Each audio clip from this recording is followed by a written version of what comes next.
السلام علیکم ګرانو مینوالو، امید لرم چې روغ جوړ به وئ او د ژوند په مزو کې به وئ. عزتمندو، ډېره افسوسناکه دردناکه واقعه مخې ته راغلې.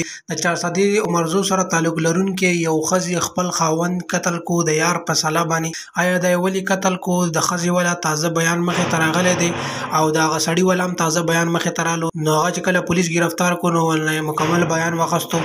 نو ملګرو، زموږ سره اوسئ چې مکمل معلومات نه مو خبر کړم. ویډیو کتو نه مخکې که تاسو زموږ په چینل نه وي نو زموږ چینل له سره ضرور سبسکرایب کړئ. زموږ کومه نوې ویډیو راځي چې هغه تاسو ته زر تر زره دررسي او د تازه معلومات نه زر تر زره خبرې کوي.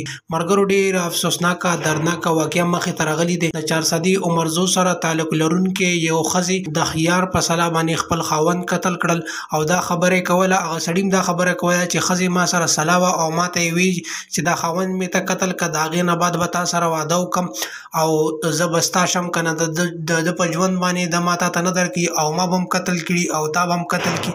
د هغې په وجه باندې بیا وي چې ما د دې خاوند قتل کو او د دې په سلا باندې.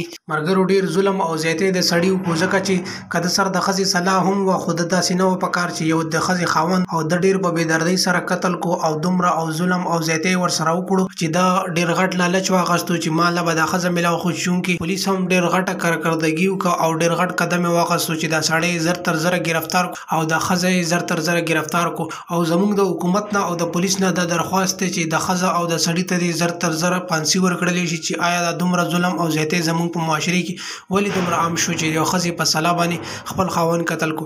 ملګرو، تاسو به زموږ ویډیو ضرور خوښه شوي. نورې ویډیوګانو لپاره چینل ضرور سبسکرایب کړئ. ډېره مننه، شکریه، وسلام.